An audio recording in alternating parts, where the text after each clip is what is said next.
Well, good morning, Action Church. Everybody ready? Everybody got pants on? I guess that doesn't even matter. Wow, Mitch is here, and are those boxers or shorts? I guess it doesn't matter if we wear pants, but we're here, and, and we're going to get started. It's weird to think about starting out the month of March talking about weathering storms, and we've got a handful of folks here this morning. We've been praying for you, and we'll talk about that in a minute.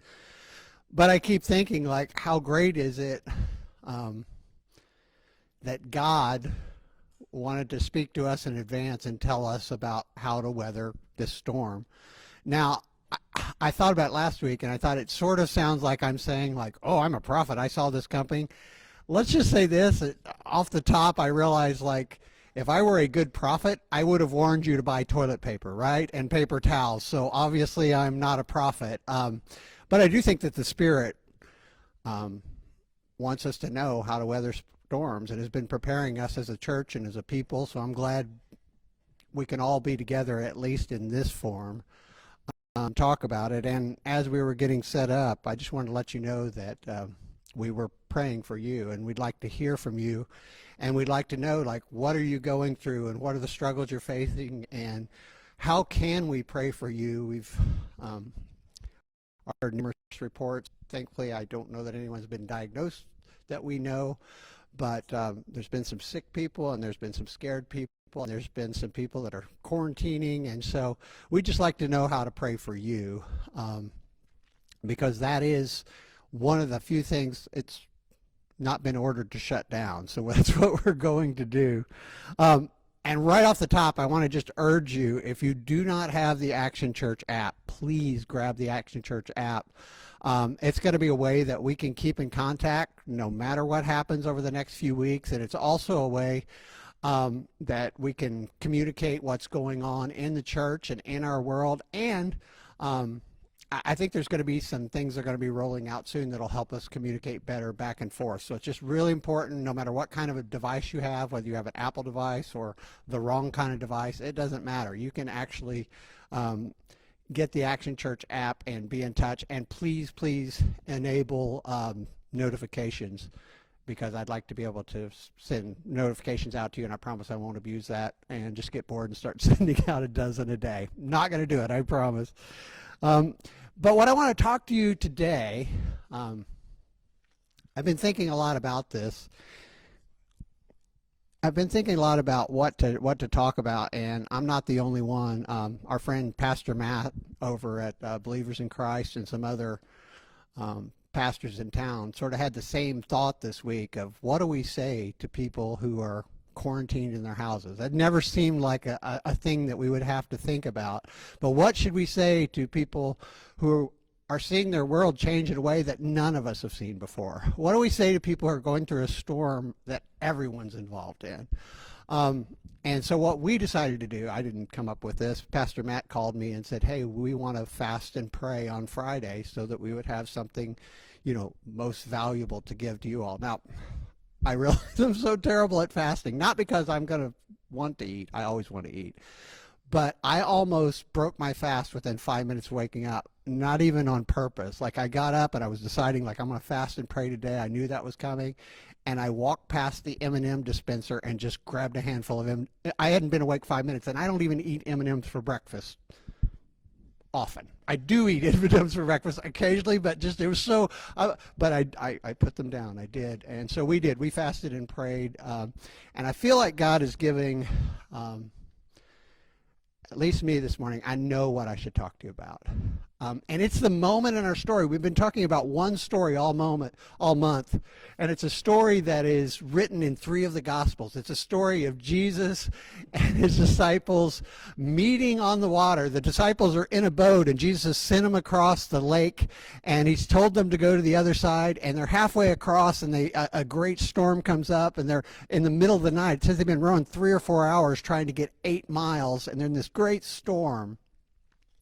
And then Jesus finally shows up. He comes out walking on the water, and he calms the storm, which is what we'd all like to see happen. But I want to talk to you about, what do you do in the meantime? What do you do before Jesus shows up? Because this was something new to the disciples too, because for the first time, Jesus wasn't in the boat with them when a storm came up. There's another story, and this story, I wish our story today was like that story, because this story says one day, and you can find this in Luke 8, one day Jesus said to his disciples, "Let us go over to the other side of the lake." So they got into a boat and set out, and as they sailed, he fell asleep. And a squall came down on the lake, so that the boat was being swamped, and they were in great danger. And the disciples went and woke him, saying, "Master, Master, we're going to drown." And he got up and he rebuked the wind and the raging waters, and the storm subsided, and all was calm. Now, number one, I'm so glad that we serve a God who can calm storms, that Jesus can calm storms. And I believe that's a real thing, and I believe it still happens today, and I believe Jesus can calm our storms. But quite frankly, I'm glad that there's another story written about this. I was thinking, like, if this were the only story, we'd just be praying prayers going, "Wake up, Jesus, you're asleep and you're not seeing what's going on." But there's another story, and in this story, Jesus is not in the boat. Jesus is on the shore, and he sends his disciples across the lake alone, and that's where we are in our world. I'm not saying Jesus isn't alive. I don't want to spoil Easter, but Jesus is absolutely alive, but he is not here. Jesus left us with the Spirit of God, the Holy Spirit, in each of our hearts, but Jesus went back to be with the Father. And so we're in the situation that the disciples in the second story are. We're in the situation where Jesus is not going to just wake up and calm the storm. Calm the storm. I've been in stores this week. Calm the storm. He's not going to just wake up and calm the storm. We are going to have to do something until he comes back and until he calms that storm. And so I want to read to you this morning. I was thinking, like, it's interesting how different the three accounts are. We have Matthew, we have Mark, and we have John. Luke doesn't mention this story at all, which I don't know why, because he spoke to Peter. My guess, this is just my theory, I wonder if Peter didn't talk about it because Peter actually walked on the water, and maybe Peter didn't want to brag, or Peter was embarrassed. I don't know, but it's not mentioned in Luke. But we have three eyewitness accounts of the very same story. And it's not like three different boat trips. It's the same boat trip, because it happens going from the same place at the same time in each gospel, but they're all different. And I know, like, your college Bible teacher would point out the flaws in that. I think that's great. I think that's great because three different guys told a story. And I don't know about you, but if three guys come back from a boat trip and they all tell the same story, something bad happened on that boat trip they don't want to tell their wife, because you don't tell the same story when you come back if it's a real story. They each had little different details. And so this is Matthew's that's up on the screen. It says, "Meanwhile," this is what Matthew remembered about being in the storm. It said, "Meanwhile, the disciples were in trouble, far away from land, for a strong wind had risen, and they were fighting heavy waves."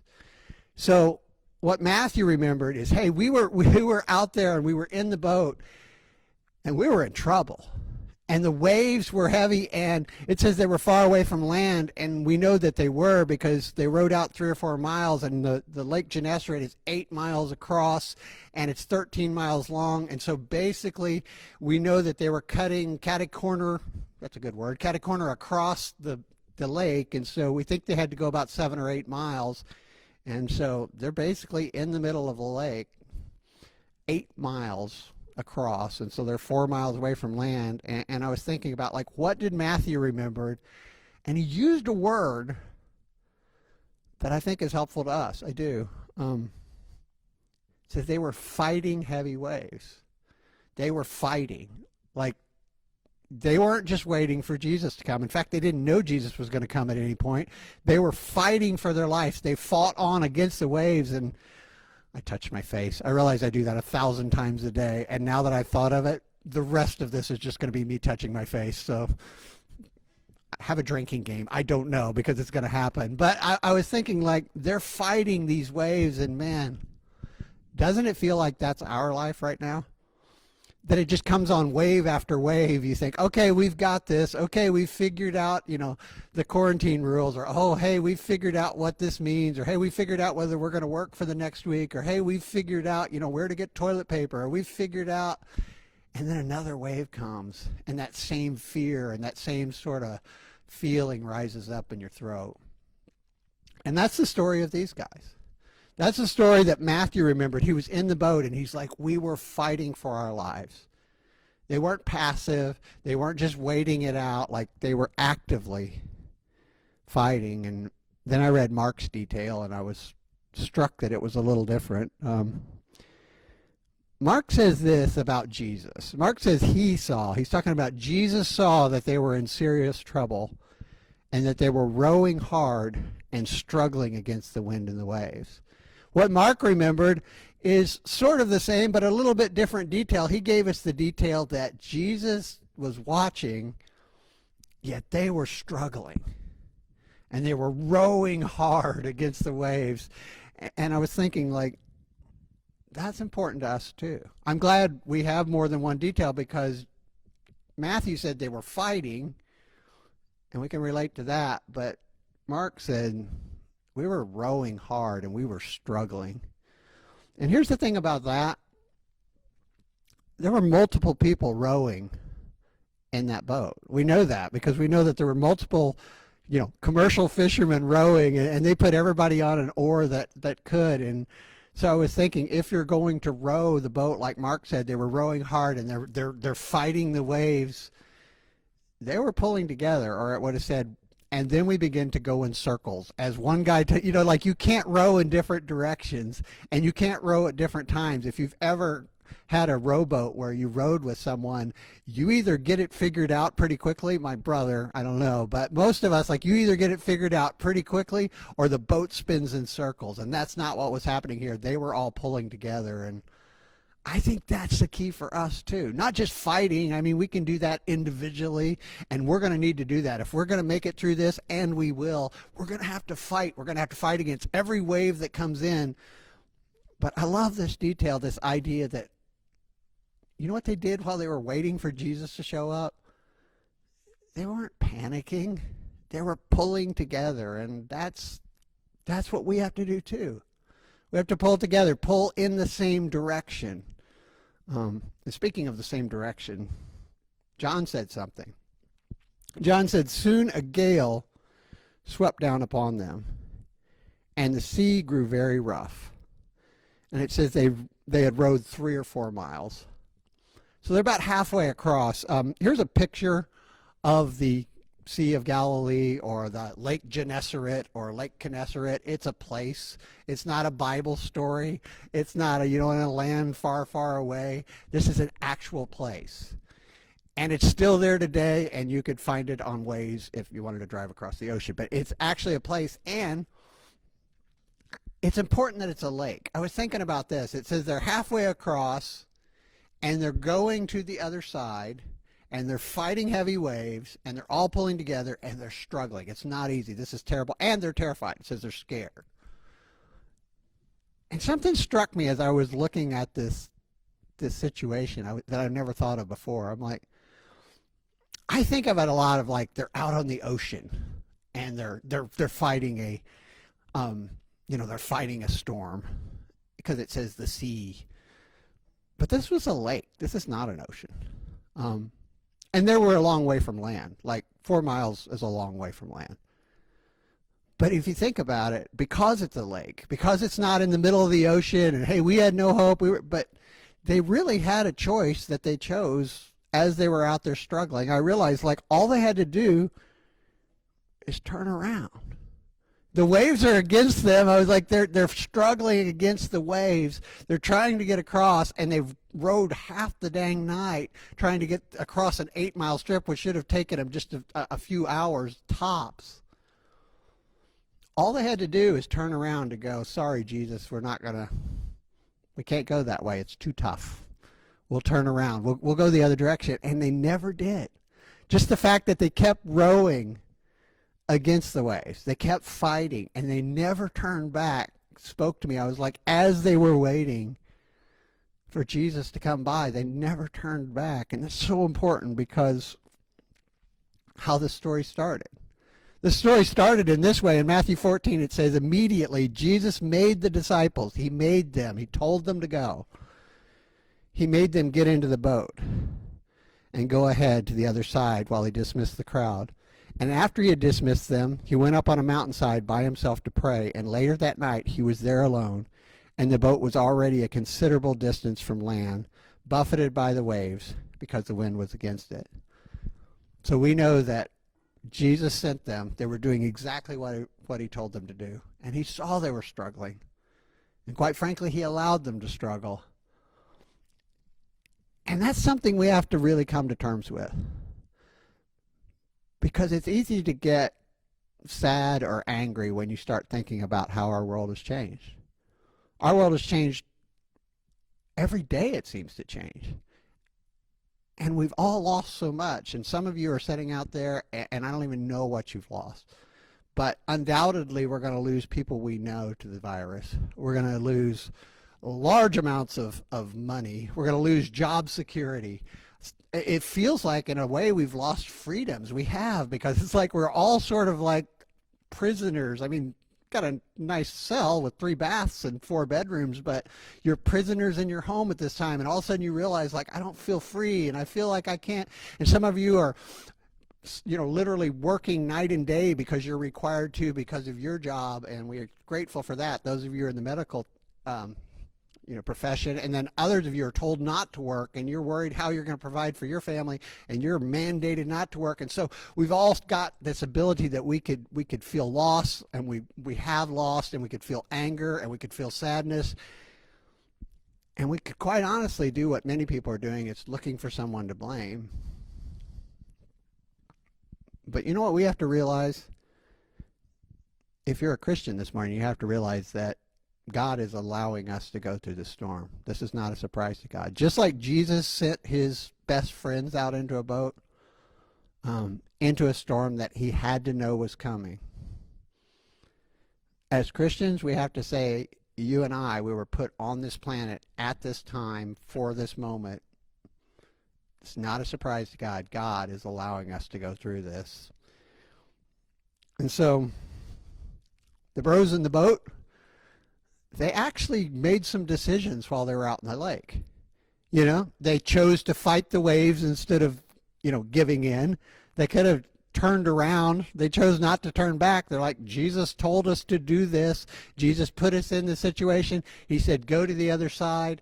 And so we're going to keep going even though it seems terrible. And they pulled together.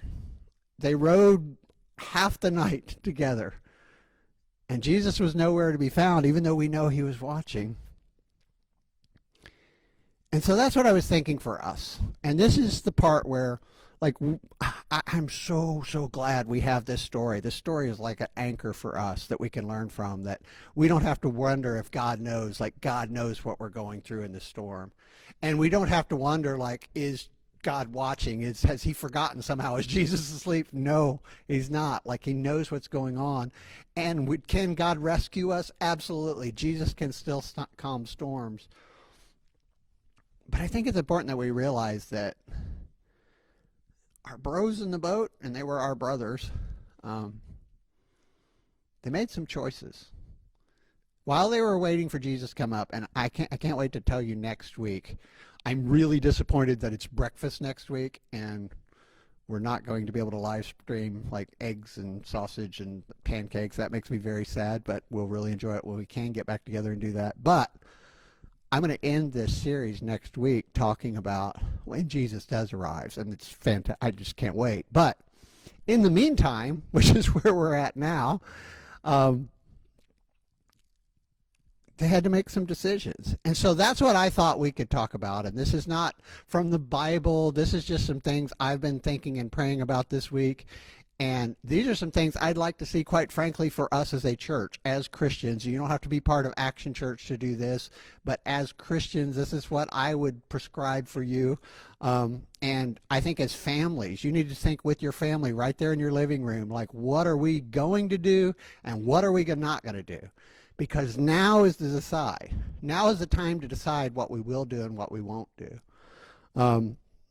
Because that's the thing that's important about, it says that they fought the waves. Well, one thing I've learned about fighting, I've been taking about 5 years of martial arts, which I thought I would just use in toilet paper fighting, but actually it's got another use because I realized something about that. I was thinking about that this week is when I first started out in martial arts, I thought the way you learn to fight is you learn fighting skills, like Napoleon Dynamite says, chicks love guys with skills, like I was going to get fighting skills, but that's really not the point. Like, sure, if you're going to be able to fight, you have to punch, you have to kick, you have to maybe use a weapon, you have to know those things. But it really doesn't matter to know those things if you don't know what's going to happen when you get in a fight. So then you spar and you practice and you sort of get comfortable with the idea of someone hitting you or kicking or punching you. But that's not enough because the person that would probably attack you on the street would never obey those rules. So that's not really good practice. But what we learned eventually, and what I'm confident is through that process, it's really about making decisions of what you're going to do. You decide, like, if this happens, if this person comes toward me and I can't back up, you start backing up because you know that there's nothing you can do to block a punch or a kick to the head. There's just no one is fast enough. Those reaction times are going to fail you, so you want to back up and get away from them. And then you realize, like, if you can't back up, in our line of work, we just say we're going to punch first. But we make a decision in advance. And that's really how you learn to fight. And I think the same is true of learning how to fight in life. We have to make some hard decisions, and we have to say, you know what, no matter what happens, here's what we will do and here's what we won't do. And so that's what I want to do with you just for a few minutes this morning. I at least want to get you thinking about what will you do and what won't you do. And here's what I'm thinking as a church. As a church, here's what I'd like us not to do. Let's just decide right now as Christians, if you're not part of Action Church, we'll deputize you now if you'd like. Because let's just decide that we're going to be the people who don't panic. We're going to be the people who don't listen to rumors because, oh my goodness, I've heard a lot this week and you have too. And I'm not even on social media.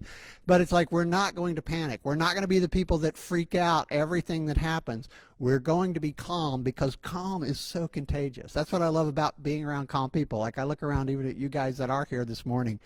Our team got together, Bill and Denise and Michelle and Reagan are here and Will and Mitch. And not only just to set up the live stream, but to pray for you. And they're calm and they're praying for you and praying for me. And it's like, that's what we're not going to do. We're not going to panic and we're going to be known for that. And on the other hand, excuse me, wet cough. I think we're going to be all right here. You have to explain that every time, I think. On the other hand, and this is just coming from me, I just want to say to this out of being an old man and feeling like a dad, don't treat this like a snow day, even if you can. We have so many opportunities right now that people can work from home. And it's so tempting to work from home and not work from home. It's so tempting to go, this is a snow day, this is awesome, or a chance to just be off and collect unemployment when you don't have to, or if you're in the business world, maybe take advantage of another person and charge more or do something sort of not so ethical because you can get away with it. And the reason why I say don't treat this like a snow day, people, is because right now you can get away with it. Like, you're probably not going to get fired for not doing your work at home right now. And you're probably going to keep your business going even if you're not treating people fairly and you're gouging them. But when this is over, it's going to get tough. And just as Christian people, we should work unto the Lord, and every sort of like relationship we have in our community should be as a follower of Jesus. And so we do our work and we do our everything we do is as unto the Lord. So when this is over in weeks or months or however long it is, your boss and all of our bosses, they're going to be looking to recoup losses, and there's going to be layoffs and there's going to be difficult times ahead, and you could prepare for that now to the best of your ability. Don't treat this like a snow day. Work very hard and let's do the very best we can in every situation we have. And let's just decide we're not going to be ungrateful ever again. This has struck me so hard this week. Like, isn't it interesting how we took so many things for granted? Like, we need to decide right now we're not going to do that. Like, we're going to be grateful. I'm going to be grateful. If I ever find paper towels, you're going to hear me yelling. It's going to be amazing. Like, but like, we're going to decide that if we can be grateful in those small things, like, my goodness, we need to change our level of gratitude when this passes. I was just thinking about like what a sort of a privilege it was to come here and go, oh, we're the select few that gets to meet this morning, you know. And I think like in the past, you and I would be like, it's breakfast this next week. We might come, we might not. We've got some things going, and it's like, oh my goodness, we didn't realize like how many wonderful things. We didn't realize like what it was to go to the store and get anything we want. We didn't realize what it was like to pick a restaurant after church. We didn't realize what it was like to give a hug. I did. I didn't like it then, but that's just me. Like the rest of you are missing that. Although my theory is that all of the social distancing after this is over, it's not going to be fist bumps or handshakes or hugs. It's going to be like a lick on the side of the face like a puppy. That's how excited we're going to be to see people. Just my theory. She doesn't want to come now. I'm sorry, that's not going to happen. But I was just thinking like we have got to decide right now, not only just like are we going to be grateful at the things we have now, the little things. The fact that we are healthy now, or that maybe we can work today or tomorrow, or the fact that we have a place that's warm and dry, and there's toilet paper for right now on the roll. Like there's so many things we can be grateful for. Even the fact that so many people can work at home right now. Like think about this, even 10 years ago, like most people would be unemployed. At least some people are able to do their job. And there's so many things we could be thinking of grateful, but we should decide right now that in the future, we're at least going to remember this moment. And we're going to be a different generation because of it. And then there's things that I think we should decide to do, not just not do. I think we should just decide to share. And I've noticed this happening, and I love seeing this happening. And I think this is the key right now. To say, you know what, well, I have this, and you can have it if you need it, and then somebody else will help. Let's just decide, not only are we going to share our paper goods, and not just share like, hey, I got hot dog buns, do you need some? But I'm telling you, this is the time to share our faith. This is the time, and I'm not talking about, oh, we'll take advantage of this bad situation. No. It's just like if you had something, you have extra hot dog rolls, or you have extra toilet paper, or you have, in fact, I was talking to Pastor Matt this week. I was like, I wish I had a truckload of toilet paper right now. All I would do is just give it away. We were like looking, going, if we could get like, but it's just not to be found right now. So after this is over, truckload of toilet, no, that might be a terrible idea. There'll never be a shortage again. But it was funny, like we were just thinking like there are opportunities now that we can share. And we can use it to share the love of Jesus. It's so possible right now. And we've got to decide that we're going to pray for each other. And I'll tell you, I don't think I'm a very good prayer. In fact, I know I'm not. It's almost worse than my fasting. I'm terrible at that. But I'll tell you what, this should and does remind us like how important it is. And I will tell you, I've actually went to sleep praying for some of you and woke up in the morning just like remembering like immediately someone that I hadn't even thought of. And I will tell you, I am not that good a person. But I just think it's so important. I think that's what the Spirit wants from us and needs to see us do. And it is something we can do, and reach out and let people know that you're praying for them. Reach out and say, we're praying for you, and how are you doing? And one more thing that I think we have to do. We need to spread hope and calm. Because that's contagious. It actually works. This is the one thing that works. If you're around calm people, if you're around hopeful people, if you're around people who are looking forward to the future and trying to figure out how to make this work and work together, it is so uplifting. It's so different. I've been so blessed this week just to like be surrounded by most people like that. And then when you talk to someone who's feeling hopeless and panicking, it's like, oh, what a different experience they're having. You know, none of us are going to go through this and not experience loss. Like, that's a given. Like, this is an all play. None of us are going to go through and go, hey, that coronavirus thing, no big deal, right? Like, didn't change anything. You might even feel like that today. You might go, I'm working from home, I'm watching Netflix.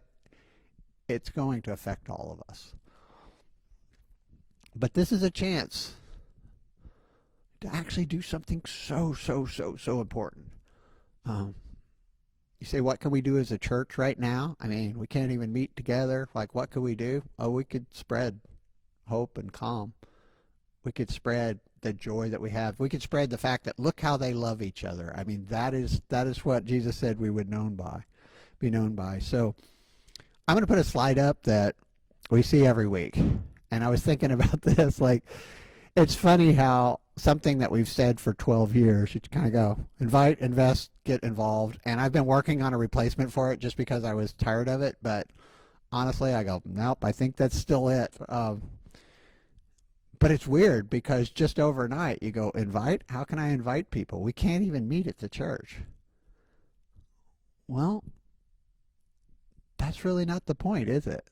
We can still invite people. Some of you invited people to see this really sort of terrible live stream that I'm figuring out as we go along. Thank you, Mitch, at least for getting it online, but it feels weird. These guys are, I need like a laugh track. That's what I'm thinking would help. They're just looking at me very seriously, and they're all, if you could see what I see, they're all, their chairs are all spread apart, and it's just weird in here. But thanks for inviting your friend, because you could invite someone to this, but that's really not like inviting them to hear me every week is not the point right now. It's okay. It'd be good. It's nice. But that was really never the point. I was thinking about like we should be inviting people to be involved in this community that we have. And this sharing, loving, caring community that cares for other people and where they're at in life. And invest. Well, I'm going to tell you a story about that in a second. But get involved. It's so funny because you say all activities of church are canceled now. I keep seeing that on signs. And you know what? The church part, I feel like that was just like the sort of practice. This is the game. You realize like this is what we were practicing for.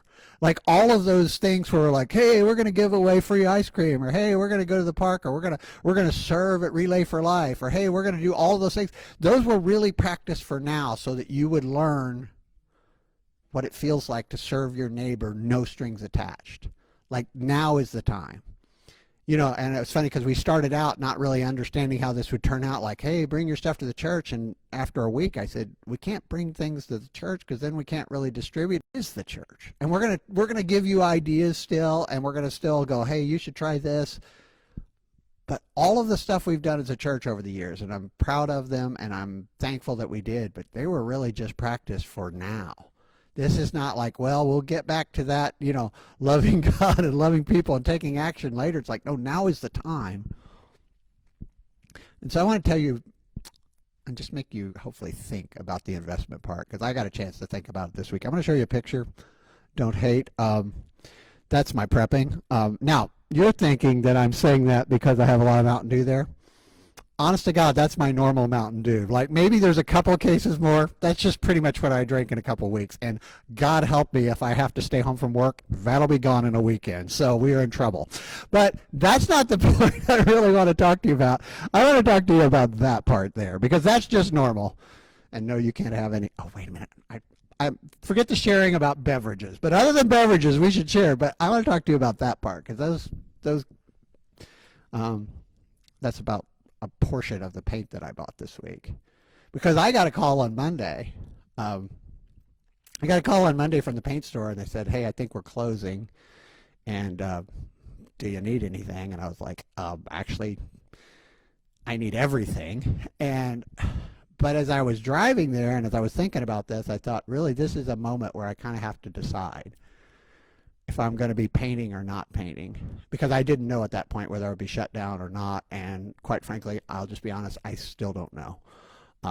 And so if you're wondering, like, hey, is everybody feeling, you know, the pinch I'm feeling? Yeah, probably. I don't work for the church. I have a painting contractor. I'm been blessed that I've still been able to do some projects. Don't know if that's going to happen. I'm going to do the best I can to keep that going because that's where our family gets income. But I had to decide like what to do about that.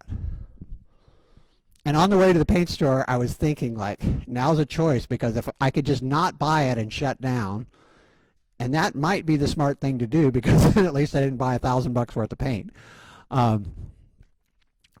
Or I could go, I'm going to hope for the future and I'm going to pray that I can use this and I'm not going to allow myself to be taken out by not taking this opportunity. And so, as you can see, I stocked my garage and various places up with paint, and we'll see if that was a good decision. Seems like it is so far. I've used most of that this week. But I think that's really the same choice all of us have in a lot of areas of our life. I know it's like shut down is the word we hear, everything shut down, shut down, shut down, but we have to decide, like, what are we really invested in and what do we believe in the future, like when this passes? And for me, it was like, well, I'm a painter and I'm going to need paint, so I'm going to put my investment into that. And we also had that point with the church this week because I, like you, well, not like you because I never know if I'm going to get paid, but I did get a transfer in this week, and my wife and I were like, wow, that's so grateful. And once again, the gratitude thing, like I don't celebrate when I get paid. You're like, I'm supposed to get paid. I mean, it's nice, but getting that in and going, oh, we can pay the bills, but we actually, agreed. That's miracle and stuff. But we were agreeing, like, not only should we pay the bills, that's a given, but like we've got to make sure that we write the church check, the giving check, the tithe check to the church. And it's funny because I know my wife would say, and she's sitting there like, well, that's just the right thing to do. But I've told you, I'm not a good person. I literally said there, I said, we've got to get that check in because I want God to know that, hey, if the church needs money, he knows how to get it there. I only charge 90% shipping and handling. So that was my thing, and hers was just, hey, we should do this. But it was also in the same thing. Like right now, it seems like we should just sort of save all our money and not think about the future and not think about God's work. But I'm thinking, like, honestly, at least our decision for our family. And you can kind of watch that. And if you want to watch that and go, well, boy, that didn't turn out well, go ahead. But our decision for our family is that we're going to trust God and we're going to look forward to the future. And I'm going to, buy paint when it's available. But I'm also not going to forget God's work. And I'm going to continue to give my money to Action Church as we always have. And this isn't a pitch just because we need money right now. We will, because we're not meeting and the bills go on. But we're so blessed as a church that at least, like, I'm not on salary here. But I was just thinking, like, in the same thing I was talking to Pastor Matt this week, like, there's going to be so many opportunities to help people. And if we don't have the resources, we're not going to be able to do that. And so what I want to ask you to think about today, I was thinking, like, in the same way I was like, I'm spending this money for paint because I believe that there will be painting in the future. I'd like you to consider giving to Action Church if you're working. If you're one of those blessed people who are working right now, I want to ask you to continue supporting Action Church. Maybe support Action Church that you've never supported. Because I believe in the future, we're going to have opportunities we don't even have now to help people. Because this is not going to be, even if this part is done in a week or two, this is not going to be over for some time. And I don't want to be, Debbie Downer, but our lives have all changed. But I don't think that's a mistake, and I don't think God is unaware of that. And I just think it's time for us to do what we've been sort of training to do all along. Now, I'm going to end this, whatever this is, pretty much the same way until I feel like it's silly. But I want to read Psalm 91 to you, and I want you to read it. Because this is the possibility. Like, our whole point, it would be faithless not to pray for Jesus to come out and rescue us, to come out and calm the storm and protect our family. It would be silly and faithless as Christians, if you're a follower of Christ, to not pray that for your family and your friends and your nation.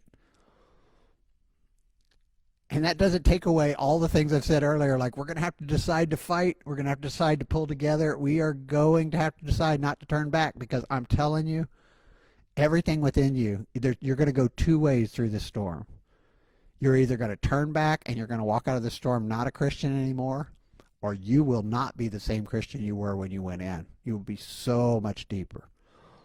So we're going to have to make some of those choices.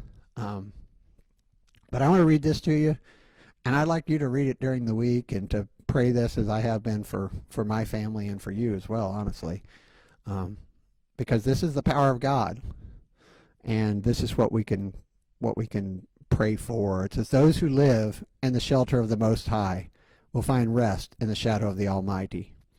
This I declare about the Lord. He alone is my refuge, my place of safety. He is my God, and I trust him. For he will rescue you from every trap, and he will protect you from deadly disease. He will cover you with his feathers, and he will shelter you with his wings. His faithful promises are your armor and protection. Do not be afraid of the terrors of night, nor the arrow that flies in the day. Do not dread the disease that stalks in darkness, nor the disaster that strikes at midday. Though 1,000 fall at your side, though 10,000 are dying around you, those evils will not touch you. Just open your eyes and see how the wicked are punished. If you make the Lord your refuge, if you make the Most High your shelter, no evil will conquer you. No plague will come near your home, for he will order his angels to protect you wherever you go. They will hold you up with your hands, so you don't even hurt your foot on a stone. You will trample upon lions and cobras. You will crush fierce lions and serpents under your feet. The Lord says, I will rescue those who love me, and I will protect those who trust in my name. When they call on me, I will answer. I will be with them in trouble. I will rescue and honor them. I will reward them with a long life and give them my salvation. So how's it going? Where are you at in this? We'd like to pray for you. And we'd like you to pray for others. Because this is not a mistake. And this is not something God's unaware of.